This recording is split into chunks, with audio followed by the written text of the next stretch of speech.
¿Vivimos en el imperio del demonio? ¿Cuál es su relación con nosotros? En este tercer capítulo de nuestro podcast nos acercamos al espinoso tema de Satanás a partir de la lectura de Marcos. Acompáñanos a recorrer el Evangelio. Acompáñanos a vivir la palabra de Dios.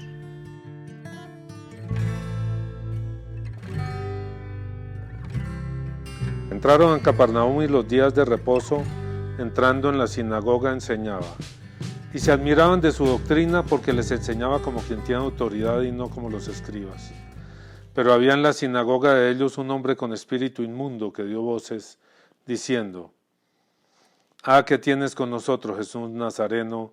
¿Has venido para destruirnos? Sé quién eres, el Santo de Dios. Pero Jesús le reprendió diciendo: Cállate y sal de él. Y el espíritu inmundo, sacudiéndole con violencia y clamando a gran voz, salió de él. Y todos se asombraron, de tal manera que discutían entre sí, diciendo: ¿Qué es esto? ¿Qué nueva doctrina es esta que con autoridad manda aún a los espíritus inmundos y le obedecen? Y muy pronto se difundió su fama por toda la provincia alrededor de Galilea. Tal vez lo que me llega en este momento de este pasaje es una concepción del actuar de los demonios muy distinta a la que podemos tener en la iglesia o a la que hemos aprendido en la iglesia. Porque fíjense que en la iglesia se habla de posesiones, de infestaciones y otra serie de elementos así. No los conozco en detalle. Pero no se habla con claridad de cuál es la forma permanente y cotidiana en que el demonio obra. Todo el tiempo están obrando los demonios. Todo el tiempo están obrando en todas las personas. ¿Y por qué? ¿Quién de ustedes me quiere decir por qué todo el tiempo obran en todas las personas en el mundo los demonios? Porque es el reino de los demonios. Ellos Porque gobiernan. estamos viviendo en el reino de los demonios. Porque estamos viviendo en el imperio de Satanás. Ahí es donde estamos. No quiere decir que estemos necesariamente sometidos a Satanás, pero sí que este es el imperio de él. Todos los hombres hemos nacido y crecido en el imperio de Satanás y sometidos a él. Para dejar de estar sometidos a él tenemos que recibir a Jesucristo en nuestras vidas y emprender el camino. Juliana, ¿querías decir algo? Sí, pues quería decir que también porque todo espacio que no esté lleno de Dios, pues ahí ellos pueden actuar con libertad. Entonces, pues es lo mismo que estás diciendo, pero al interior de uno también, todo aquello donde Dios no esté reinando, es un campo que se les deja a ellos. Ok, entonces tratemos de comprender o de expresar esa idea. En el principio, el hombre fue creado en el paraíso. Eso nos dice la Escritura. Esa es digamos, de una u otra manera, la verdad que conocemos. Fuimos creados en el paraíso. El hombre fue creado en el paraíso. Y el paraíso quería decir el contacto perfecto con Dios. No quiere decir otra cosa.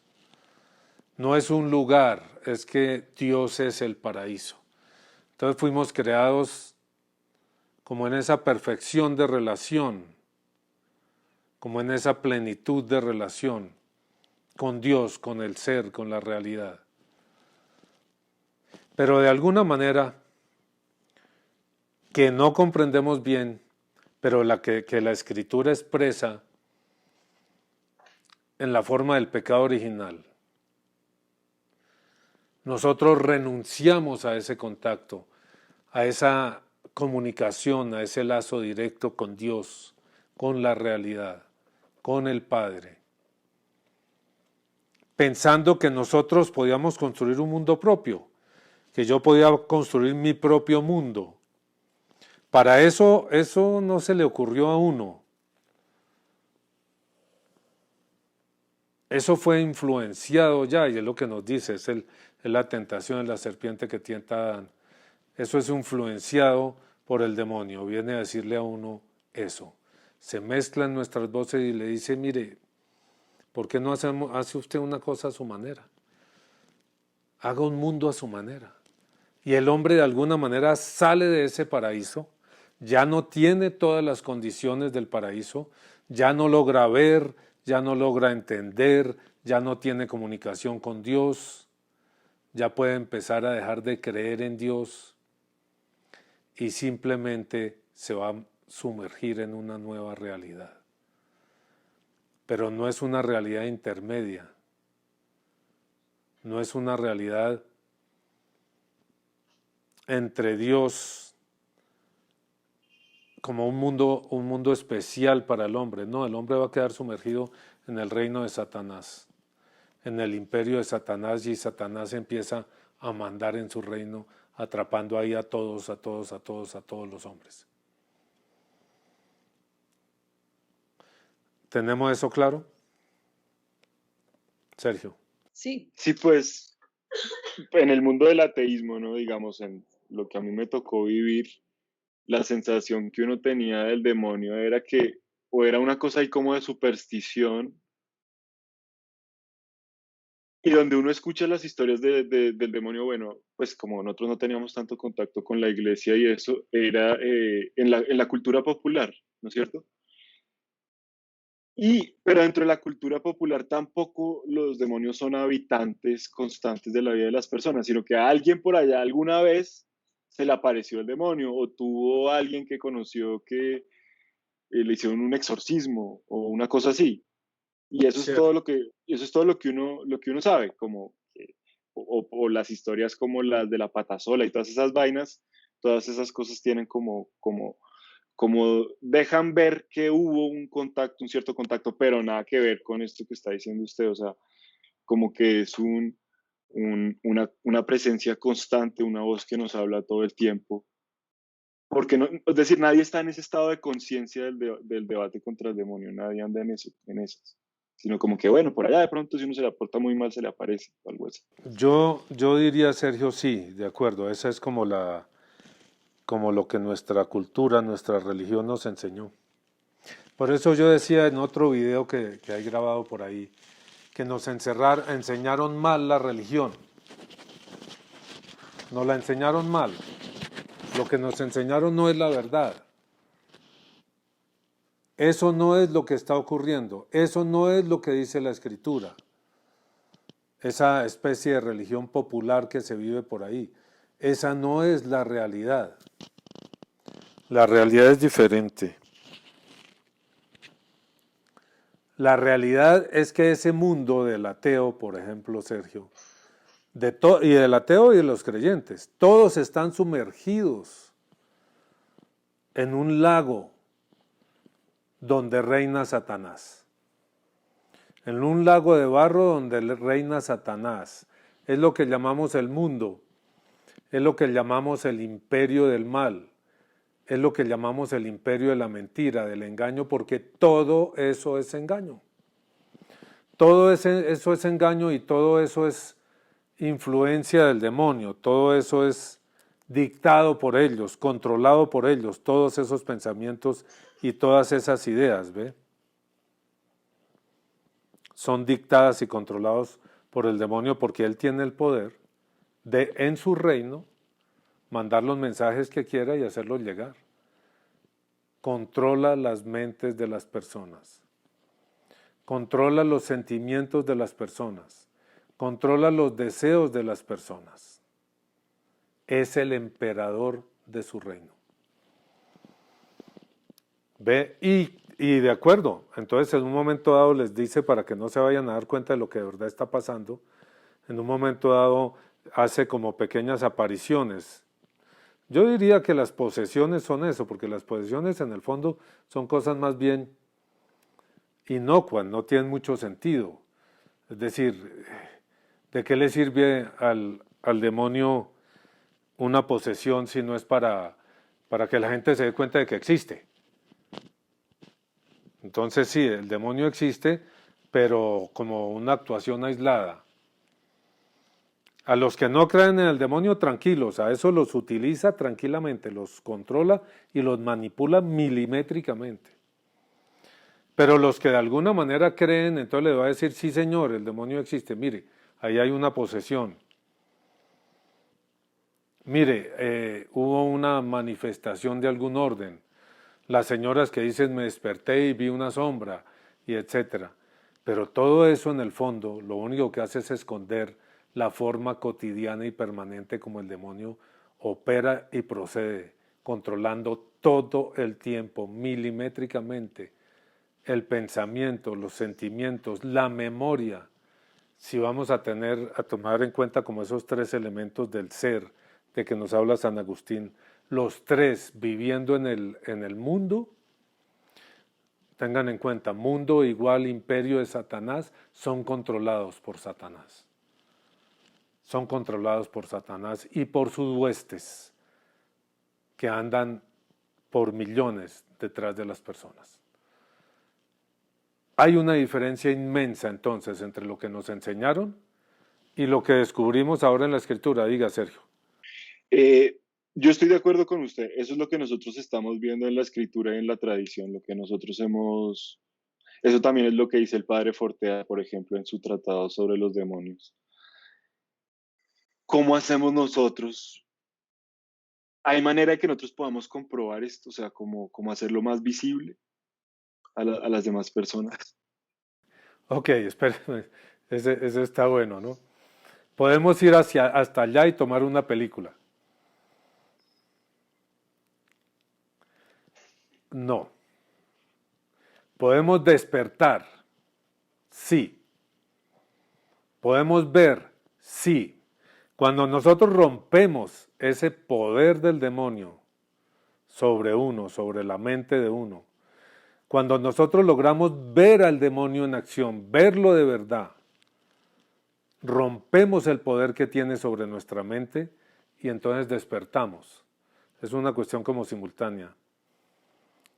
La oración, la alabanza, la práctica de los sacramentos, la Eucaristía y la reconciliación que mantienen al hombre en estado de gracia, poco a poco van logrando romper esa burbuja, ¿ve? En la cual el demonio tiene atrapado a los hombres y que llamamos mundo, imperio de Satanás, imperio del mal. La logra romper y cuando la logra romper logra ver la realidad y logra ver el accionar del demonio. Logra percibir el accionar del demonio. Pero tengamos claro una cosa, estamos hablando de seres espirituales. El demonio es un ser espiritual, el demonio no es un ser material. Entonces no podemos tomarle fotos, no podemos grabar. Cuando graba a las personas algo, es lo que el demonio quiere que las personas oigan. Cuando graban un video con manifestaciones, es porque el demonio quiere que vean eso. ¿No ve que él es el que manda aquí? No es porque esa sea la realidad del demonio de los demonios, sino es por lo que él quiere que vean. Cuando uno despierta los puede, digamos, percibir, ver, pero no es una visión física. No se puede ver con los ojos, porque no tienen cuerpo físico. Por eso no podemos traer una prueba de que existen. La prueba de que existen es el tormento en que viven los hombres. Esa es la mayor prueba de que existen. Cuando los hombres descienden a un nivel supremamente oscuro de su realidad, clama desde allá. Clama sin saber a quién, pero en el fondo de su corazón sabe que le clama a Dios. Ven por mí. Y el Señor viene y lo toma de la mano. y entonces el hombre va a ver dónde estaba metido. Solo se puede ver dónde estaba uno metido cuando sale. Cuando ya salió, aunque sea un poquito, sacó la cabeza, pueden mirar hacia allá y ver dónde estaba metido y el nivel de destrucción en que lo tenían. Le estaban moliendo el alma como en un molino, triturando el alma a través del pecado como en un molino. Pero mientras la persona tiene la cabeza clavada allá no lo puede ver. Ni siquiera lo puede sentir, Sergio. No se puede dar cuenta de que eso es lo que está pasando. Es como si antes de empezar a torturarlo, más que a torturarlo, a destruirle el alma, le pusieran una inyección, le pusieran ¿cómo se llama? Una anestesia que permita que le empiecen a triturar todo por dentro sin que la persona lo sienta. Claro, cuando le quitan la anestesia, lo que la persona hace es dar alaridos. Entonces, ¿qué pide? Que le vuelvan a poner la anestesia. Ya no le interesa recuperarse, sino póngame anestesia. No sé si ustedes han tenido alguna vez en sus vidas un dolor tan grande que se lo calman con algún tipo de medicamento y le dicen, oiga, ya tenemos que suspenderle el medicamento. Ya usted puede salir de eso, pero apenas se lo empiezan a suspender, viene todo el dolor y ese dolor pavoroso, uno no quiere nada más que le vuelvan a poner el medicamento. Pero es que si se lo pongo se queda así, se queda dependiendo de eso, no me importa, porque no aguanto salir de eso.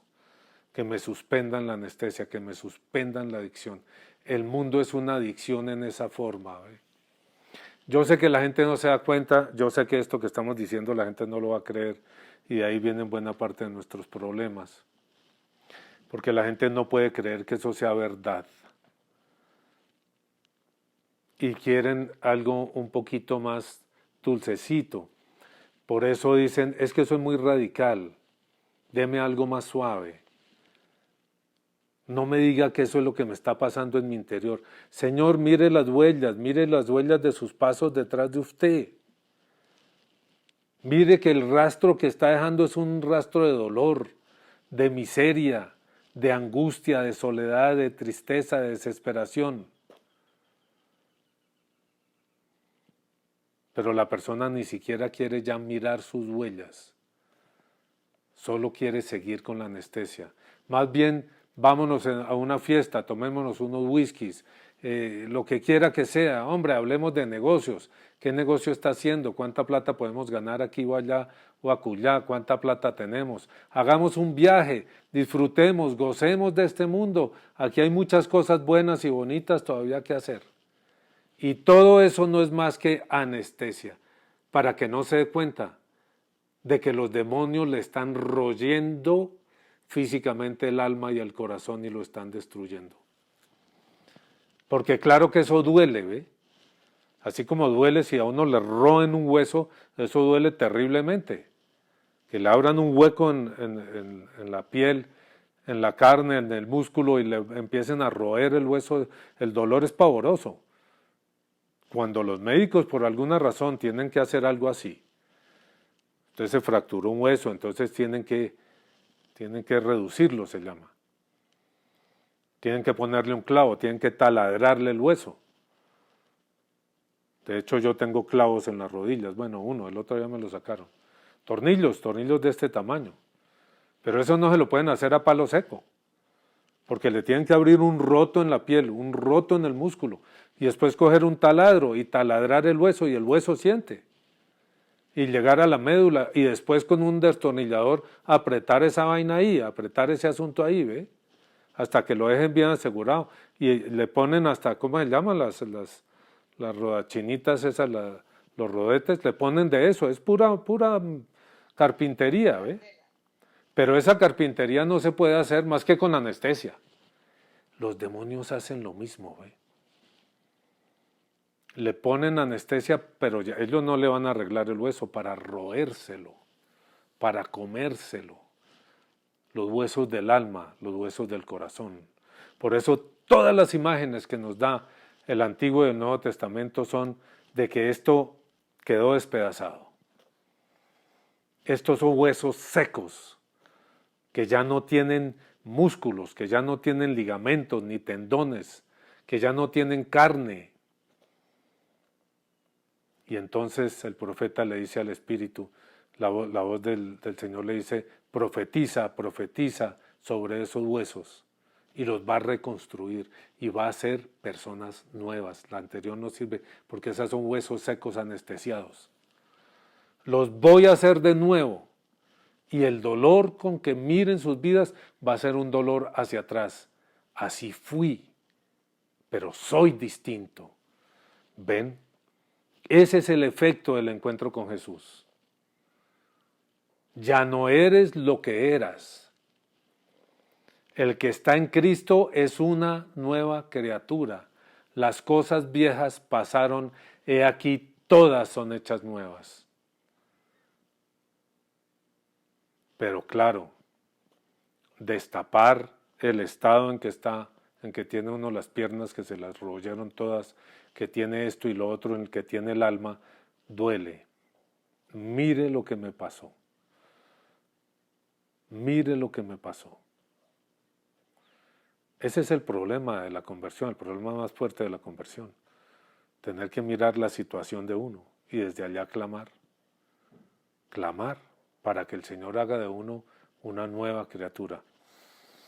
Hoy le decía yo a Natalia que fuimos a comprar unas cosas y no pudimos comprar nada. Pero le decía, a mí usted me parece una persona muy extraña. Porque si uno mira su pasado en todos los sentidos, desde su familia, su papá, su mamá, sus hermanas, su vida antes de Jesús, no tiene nada que ver con la persona que usted es hoy. Pero es que prácticamente nada que ver. ¿Sí? La forma como ella es dedicada a sus hijos, la forma como toda su propia personalidad, ¿ve? Es otra cosa, no tiene nada que ver. Su desapego de las cosas de este mundo, ¿qué le pasó a esa mujer? Y le decía, claro, por eso es que usted no casa con sus hermanas, con sus papás. No se puede entender, no hay case, ¿ve? No hay case. Sí, las muescas en las cuales casaba ya no casan. Ellos todos casan en sus muescas torcidas. Las de ella no casan, no entran ahí, porque las hicieron nuevas, porque hicieron una nueva criatura de ella, ¿ve? Porque están haciendo una nueva criatura de ella. Y uno cada vez lo puede ver con más claridad. Están haciendo una nueva criatura, de manera que las cosas viejas quedan tan atrás que ya ni se ven. Claro, se encuentran con los papás y los papás empiezan a hablarle a esa persona que existió y que ya no existe. Entonces tratan de sacudirla. Oiga, ¿dónde está mi hija? Se la robaron, le lavaron el cerebro, ¿dónde está mi hija? Mi hija era la de las maldades, la de la soledad, la del trago, la de todas esas cosas. ¿Dónde está mi hija? Es una nueva criatura, esa de allá ya no existe. Las cosas viejas pasaron. ¿Ven? La sacaron del lago de Satanás, la sacaron del imperio del mal y la pusieron en una nueva realidad. Natalia, usted ya tiene su tiquete al cielo. Usted ya está salvada porque Jesucristo murió por usted y usted aceptó que Jesucristo muriera por sus pecados. No se necesita más. Usted está salvada. ¡Plac! La sacaron de ese lago. Pero mire toda la gente que hay allá revolcándose en esa vaina. Mire toda la gente que hay allá revolcándose en ese barro. En sus propios pecados sin darse cuenta. Carcomiéndose por dentro y los demonios disfrutando. Vaya por ellos así como por usted fueron. Vaya por ellos. Agarre uno, agarre dos, coja los que pueda. Dedique su vida a ir por ellos, a sacar gente de la que está ya metida en el imperio de Satanás. en el imperio de la mentira, en el imperio del engaño, en el imperio del fingimiento. Aquí se puede ser sin mentir. Allá no se puede ser sin mentir. Hay que fingir una felicidad que no existe. Por eso el llamado, como veíamos en los párrafos anteriores, es a ser pescador de hombres. Si usted salió, rescate. Si a usted lo rescataron, rescate. Vaya por los demás, por los que allá están chapoteando en la miseria de la muerte, en la miseria del pecado, allá atrapados por los demonios que los van devorando, mientras ellos piensan que están felices. Felices por la anestesia. Claro, el que, no sé si ustedes han tenido una sedación fuerte. A mí la última sedación, pues sí fue más bien chistosa, porque me iban a cambiar una rodilla. Ustedes saben qué es cambiar la rodilla, ¿no? Es decir, hacen un corte, por ahí tengo la cicatriz así sobre la rodilla, cogen la escápula, ¿es que se llama? La rótula, perdón. Cogen la rótula y la voltean así, que queda en esta posición la rótula, ¿no? La presionan para que quede así y debajo de la rótula van a coger a cortar el hueso. Entonces cogen una sierra eléctrica y cortan el hueso, la parte de arriba, le cortan la punta, todo esto, si el hueso es esto, le cortan así, ¿sí? Y ahí, en ese sitio, quitan ese pedazo, lo aplanan, lo lijan, lo liman y ahí van a poner una prótesis con tornillos, una prótesis de poliuretano de alto rendimiento. Y lo mismo hacen en la parte de abajo. La de abajo no es de poliuretano, sino es de titanio, de una cosa de esas. ¿Sí? Entonces, pues yo sabía que eso me iban a hacer, entonces me sedaron. Se lo hacen a uno despierto, no lo anestesian dormido, sino lo anestesian despierto, es decir, lo sedan. Y ese sedante es delicioso. Eso uno se muere de la risa de todo. Y entonces yo estaba viendo a los médicos ahí trabajar, que empezaron a sacar sus instrumentos y sus cosas. Y yo dije, ay, qué chévere, yo voy a ver todo esto. Y entonces jalaban la pierna, la levantan, bueno, ya vamos a empezar a cortar. Y yo, pero qué interesante, qué bonito, oiga. No, yo no hacía la cara que estaba haciendo Sergio. Yo estaba muy divertido. ¿Por qué? No porque eso sea divertido, por la sedación. Y de repente el anestesiólogo que estaba detrás mío coge y pone como una cortinita azul frente a mí, que es decir, que tapaba mi visión de mi propia rodilla. Y le digo, oiga, ¿qué está haciendo? Yo quería ver mi rodilla, yo quería ver, usted me está dañando la película. Y el tipo se ríe y me dice, no, hombre, eso así no, eso no se puede.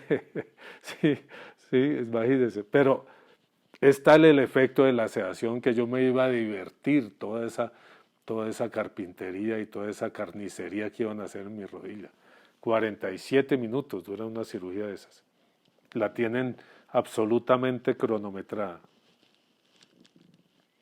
Pues ese es un ejemplo de lo que le pasa a la gente del mundo, porque por eso viven felices, mientras les roen el alma. Felices mientras les roen el alma.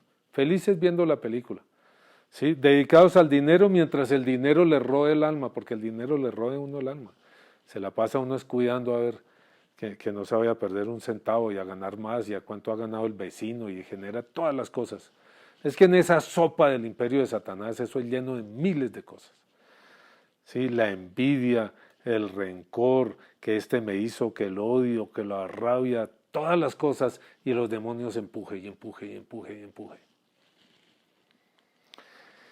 Pues eso veo yo aquí, no sé qué ven ustedes, qué más ven ustedes en esto.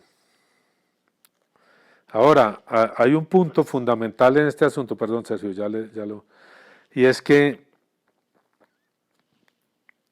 el Señor no estaba simplemente leyendo algo que alguien contaba, sino lo estaba diciendo de primera mano. Él conocía. Nosotros conocemos. Nosotros hablamos de lo que conocemos, no estamos inventando. nosotros hemos estado allá y los hemos visto en acción. De eso estamos hablando en este momento. Esto que estoy diciendo no son cosas que me imagine ni haya leído. Las he comparado con los textos de la Escritura. Los comparamos con los textos de la Escritura para estar seguros de que es, lo correcto. Lo comparamos con los textos de los santos y con los textos de la iglesia, para que no se haya colado algo ahí que no es. Y está claritico, lo que vimos es lo que es. En este caso de los demonios. Este sacerdote que predicaba diciendo que hay una cantidad de teorías de que los demonios no existen, sino que eso, ¿cómo fue que dijo? Que no crean que eso es como en las películas del siglo XX y XXI. Es decir, que los demonios no existen, sino es como la tendencia al mal y la idea del mal y que la idea del mal, entonces... Que eran enfermedades que no se sabían diagnosticar, entonces las llamaban así. Ok. Ese señor no está hablando de algo que conoce. Está hablando de algo que le pareció novedoso, interesante, hacerse el moderno. Y está obrando bajo el poder de Satanás y de los demonios. Sí, señores, el cura en la predicación del domingo está obrando bajo el poder de Satanás que le dice diga esto y esto y esto para que la gente no sepa que nosotros nos movemos. Nos movemos de una casa a otra, nos movemos de una persona a otra, entramos y salimos. Somos huestes de poder maligno que se mueven por los aires, como nos dice San Pablo. Huestes espirituales de maldad que se mueven por los aires. Son espíritus de maldad, criaturas con voluntad, con pensamiento, hablan, como vemos en el Evangelio, que el espíritu inmundo responde. Sergio, usted iba a decir algo. Sí, pues la conversación ha estado bastante interesante e intensa también, ¿no? Como que, pues, hombre, escuchar esto que nosotros estamos viviendo en medio de todos los demonios y que los demonios están haciendo fiesta con nosotros es una cosa que no es fácil de escuchar. Sí. A mí me llamó la atención el texto. Perdón, Sergio, un momentico, le aclaro una cosa ahí. No están haciendo fiesta con nosotros. A nosotros nos ponen zancadilla. Y caemos o no caemos y nos levantamos cuando caemos. Y si no caemos no hay que levantarse. Pero no están haciendo fiesta con nosotros. Están haciendo fiesta con ellos. Los que han recibido el Espíritu de Dios. Los que han invitado a Jesús a su corazón. Los que han aceptado que Dios los ama y los creó por amor. Los que le están diciendo todos los días al Espíritu Santo, ven. Los que acuden a los sacramentos para seguir el camino de Jesús. Con esos no están haciendo fiesta. Hacen fiesta con los hipócritas. Hacen fiesta con los mentirosos, con los que fingen lo que no conocen. Los que pretenden conocer las cosas de Dios y no las conocen, con esos hacen fiesta. Y con los que no creen en Dios y con los ateos y con todos ellos. Que ahora sí siga usted, perdón. Sí, precisamente hacia allá iba el comentario, precisamente hacia donde usted lo estaba llevando, porque el texto ahí lo que nos dice es que Jesús llega, entra a la sinagoga, habla con el tipo y el demonio se va. ¿Sí? O sea, cuando Jesucristo entra en la vida de uno, el demonio se va. Es un poco lo que nos está diciendo el texto también. Indudablemente. Entonces, como que era hacia allá el comentario, ¿no? Como invitar a Jesucristo a que entre de nosotros y saque a los demonios. Ahora, invitar a Jesucristo no es solo decir, Jesús, yo te invito. Invitar a Jesucristo es toda la revelación. Invitar a Jesucristo es aceptar la cruz, aceptar que la realidad del universo no es que, no sé, que el Big Bang y que esto, lo cual puede ser, pero no es, sí, que venimos de la nada y vamos hacia la nada y no es nada de eso. Aceptar, invitar a Jesucristo es aceptar que la realidad es lo que estamos describiendo. Que el hombre fue creado en el paraíso y al rechazar a Dios cayó en el imperio de Satanás y que después es, bueno, es el tiempo que hay en la eternidad, es una manera de hablar. Después vino Jesús al mundo a rescatar al hombre, a sacarlo del mar, de la miseria, de la mentira, del engaño, de la muerte y de la destrucción. Fíjense una cosa, está funcionando el internet ahora sí, ¿verdad? En uno de los espacios en que nos desconectamos, ahí debió quedar grabado, no sé, o tal vez lo borré. Yo hice una oración expulsando a los demonios y de protección, pidiéndole al Señor que nos cubriera con su sangre, que nos llenara de su Espíritu Santo y que expulsara a todos los demonios que estaban tratando de impedir lo que estábamos haciendo. Y a partir de ahí funcionó. Funcionó todo este sistema de internet. Los demonios son seres reales. No se lucha contra ideas del mal, se lucha contra seres que tienen una característica especial. Es decir, todo ser existe en Dios, aún los demonios. O si no, no existirían. Dios les permite existir, pero con unas leyes y condiciones especiales. Y una de ellas es que le tienen que obedecer a Jesús o a aquellos que hablen en nombre de Jesús. Por la cruz. La derrota de los demonios es en la cruz. Eso es lo que significa la sangre de Jesús. La sangre de Jesús significa que fueron derrotados en la cruz.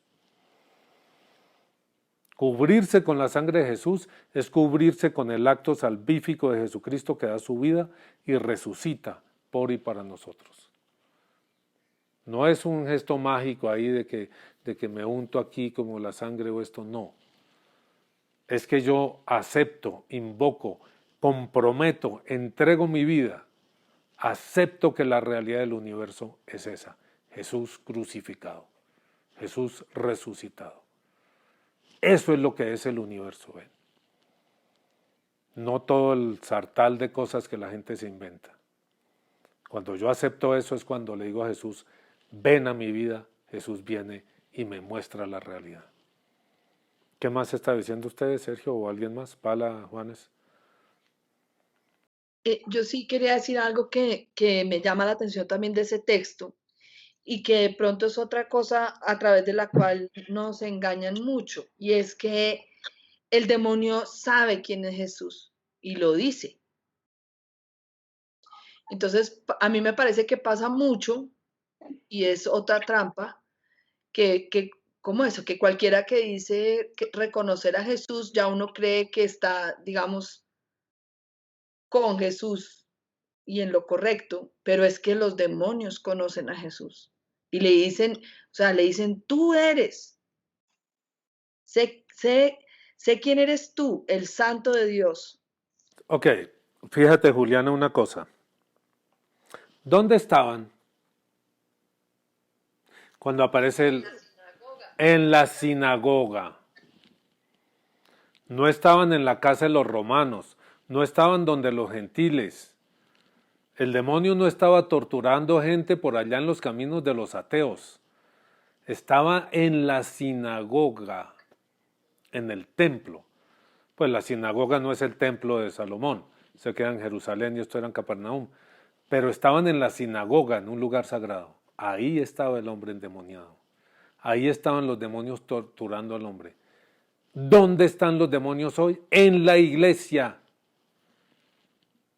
No nos digamos mentiras, los demonios están en la iglesia. Los demonios están en los sacerdotes, los demonios están en los fieles. Los demonios han construido una religión para el mundo, del mundo y para el mundo.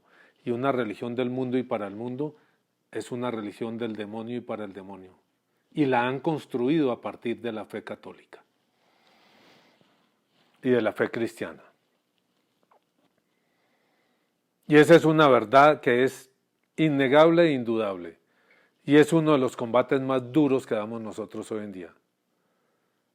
El humo del demonio, la presencia del demonio entró a la iglesia, dice Pablo VI. Y cuando habla de iglesia no está hablando solamente, digamos, de los católicos tibios o laxos o de los bautizados ateos o de los bautizados hinduistas o lo que quieran.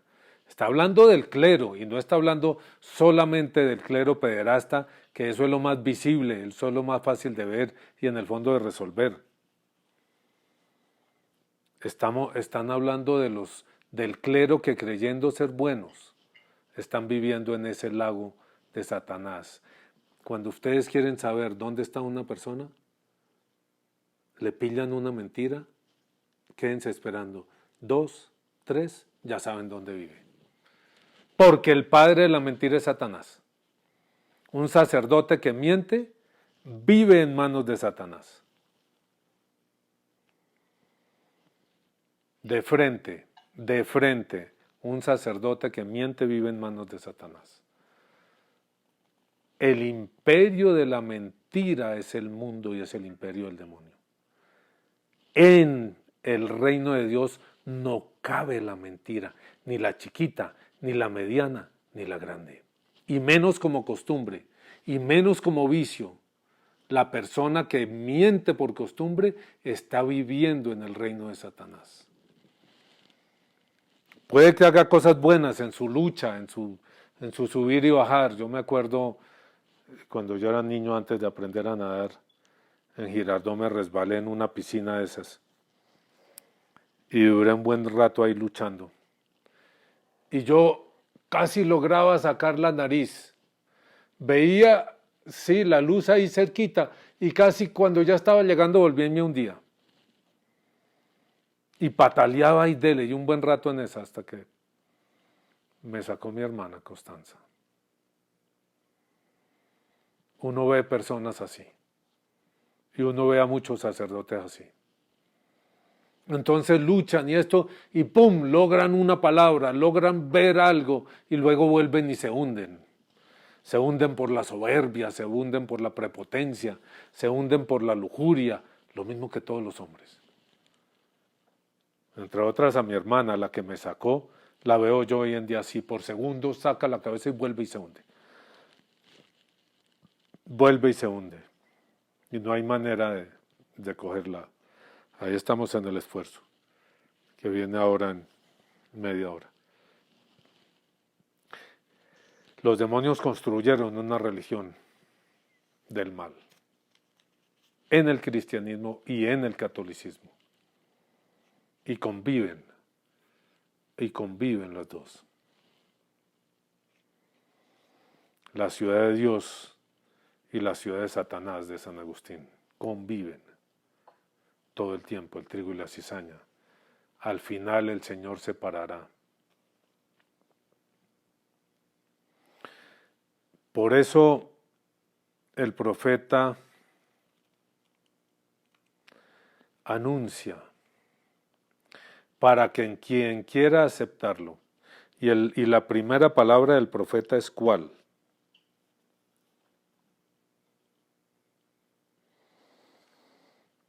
¿Cuál es la primera palabra del profeta? Y todos estamos llamados a ser profetas. ¿Cuál es la primera palabra de uno como profeta? ¿Cuál debe ser? ¿Alguno de ustedes la tiene?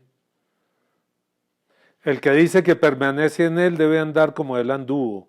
¿Y cómo anduvo él? ¿Cuál fue su primera palabra, según nos dice San Marcos aquí?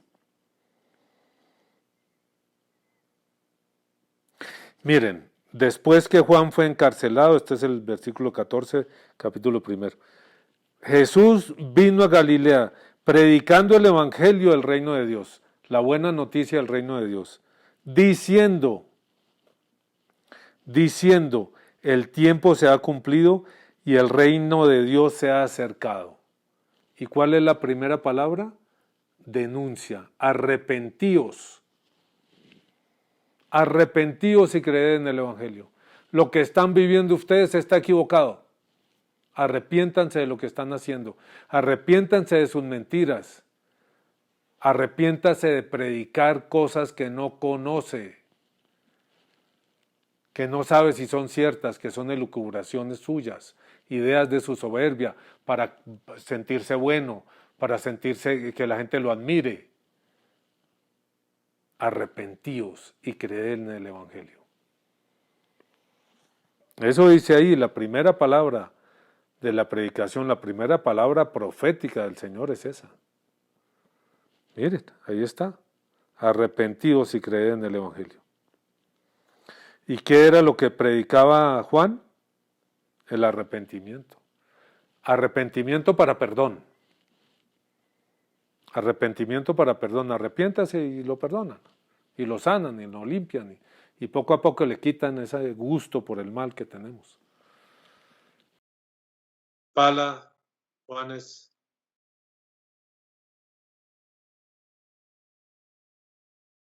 No, pues yo, así para agregar, sí, pues de lo que usted estaba diciendo ahorita, de cómo uno ve que la gente tiene ahí como la nariz y se vuelve a hundir, ¿no? Eh, pues es bien impactante, por ejemplo, conocidos, una persona católica, toda la cosa, y uno lo ve, ¿no? Como que va avanzando, y después es como si le dieran un empujón hacia atrás y retrocede, pero más atrás de como había empezado, ¿no? Pues esto me acuerda a un amigo, pues un conocido, que hablaba un poco de todo esto de la homosexualidad, y me impactó un testimonio que él contaba de que él entendió que Dios lo amaba y que lo llamaba a la santidad, como a cualquier ser humano, lo estaba llamando a la santidad, y que a él pues le tocaba una cruz pesada, pero que entendía que Dios lo iba a ayudar, que le iba a dar las fuerzas, todo. Y hace poco, todo hacia atrás, ¿no? Entonces con novio, con, como si yo veía eso, yo decía, pero ¿cómo? O sea, como una persona que va entendiendo, que va cogiendo la fuerza y un empujón hacia atrás muy, muy grande. Y ahorita pues diciendo todo lo contrario. Entonces pensaba un poco esa fuerza que tiene y cómo, pues que debe hacer uno para saber que la batalla es todo el tiempo, ¿no? Que no es como que yo ya lo logré, ya, sino que... Sí, ¿qué debe hacer uno para... ese es el camino de la iglesia. El verdadero camino de la iglesia. El que abre los ojos y descubre esta realidad que estamos hablando. Esta realidad no la puede ver cualquiera. Si nosotros ahorita en el Rosario, pues esto lo digo yo todos los días, pero esa gente no entiende de qué estoy hablando, no lo logran ver. ¿Sí? Este tipo de qué habla, ¿no? El que lo ve, ok, ahora manténgase. Ahora manténgase. ¿Está viendo? Manténgase. No se deje caer. Vienen las trampas y las zancadillas y vienen por los sitios donde uno cayó. Vienen las trampas y las zancadillas. Manténgase. Para mantenerse, fundamental, los sacramentos, ¿no? Por eso, tantos días uno dice, ay, ir a misa hoy qué jartera, ¿no? Un domingo y está uno con sueño, cansado o lo que sea. Oiga, vaya. Porque es lo que lo mantiene, ¿ve? Es como un gran deportista en cualquiera de las áreas del deporte. Dice, ay, yo soy muy bueno para esto, ¿para qué voy a entrenar? Es lo que le sucede a muchos de los grandes deportistas, ¿no? Los futbolistas, yo soy el duro, yo soy el chacho. No, el día antes se van de rumba, se beben, de todo. Y les funciona un tiempo y después tenga. Para mantenerse, los sacramentos. El encuentro directo y personal con Cristo. Para mantenerse. La confesión, la Eucaristía. El que no está acudiendo los sacramentos está muchísimo más expuesto. Porque no que va a fallar, todos fallamos. Todos fallamos. Eso no hay uno que diga que yo no. Bueno, no sé, Palita, usted qué está. No, pero pensaba ahorita que hasta, pues entender eso que usted dice, el trigo y la cizaña, porque hasta en la misma confesión a veces a uno le dan consejos que uno siente que no vienen de Dios, que es más la trampa del demonio aún en la confesión. Sí. Aún en la confesión, por eso la visión de la iglesia que uno debe tener. El otro día les hablaba de eso en este libro de Benedicto XVI, de Ratzinger, es de antes de ser papa, que hablaba del sentido de la diacrónico de la iglesia, ¿no? Que para comprender la iglesia, para comprender la comunión con la iglesia, no se puede comprender de una forma del momento, no es con este cura que yo entiendo mi comunión con la iglesia, sino es con la iglesia como un todo a través del tiempo y de la evolución que ha tenido en el tiempo. Por eso la importancia de estudiar y conocer cómo se desarrolla el pensamiento, la doctrina de la iglesia, el dogma de la iglesia, cómo se desarrolla. ¿Cuánto tiempo toma de reflexión, de búsqueda, de discusiones, de una cosa y otra para llegar a una conclusión definida desde el comienzo? Jesús es Dios desde el principio o es asumido por Dios y etcétera, etcétera. Todas las herejías de los primeros siglos, el arrianismo y todas esas herejías que permiten o ayudan a definir el pensamiento de la Iglesia Católica. Es con todo ese pensamiento que uno debe comulgar. La comunión es con todo ese pensamiento, no con el padre que me dijo tal cosa en la comunión y uno dice, no estoy seguro.